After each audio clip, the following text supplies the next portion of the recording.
Hi, this is Regina White Favors with Favors Film Analysis. So I want to extend the strategy case study for reviewing the town. This is more or less a critical thinking opportunity.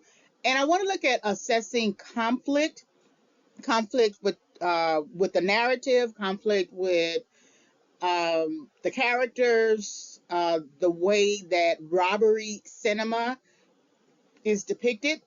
So this will give us an opportunity to think about how the director, Ben Affleck, presents conflict, how he acts within the narrative as a main character named Doug, and his relationship with James, as well as the other characters. And this will also just gives us an understanding, an opportunity to reach an understanding about just the presentation of heist movies, the presentation of robbery cinema. So this is Favors Film Analysis, assessing conflict in the town, which showed in theaters 2010. And you can visit www.favorsfilmanalysis.com for more access to critiques and reviews. All right, this presentation is subject to fair use. So we get some fear. This is the standoff, standing on conflict. It's almost like these two men are about to duel it out, but he's actually leaving because he just needs to leave, of course.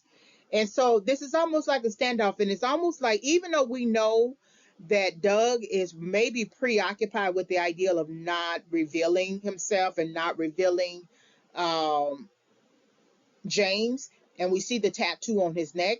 And so he's more concerned about that. That's why he puts his hand around his neck and tells him, okay, brother. And then James says, okay, I'll see you at home. He's more preoccupied with that. He's trying to block knowledge.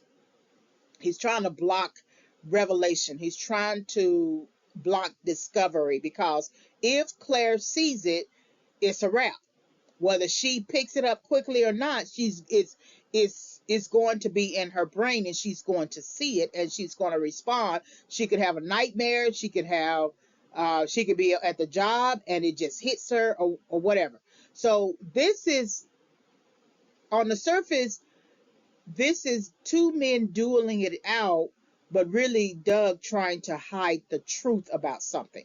But it's also, you could also look at it as Doug standing on conflict, meaning that he's going to stand in protection of Claire, that he's not going to give her up. And through their eye movements and through their stares, he's that she belongs to him and he can't touch her. That now he has gotten so far into a protective mode with Claire that he's willing to oppose his friend, his brother that he grew up with. So this is the standoff, standing on conflict.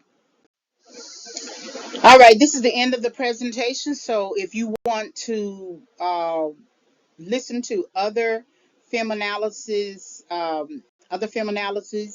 just visit www.favorsfilmanalysis.com.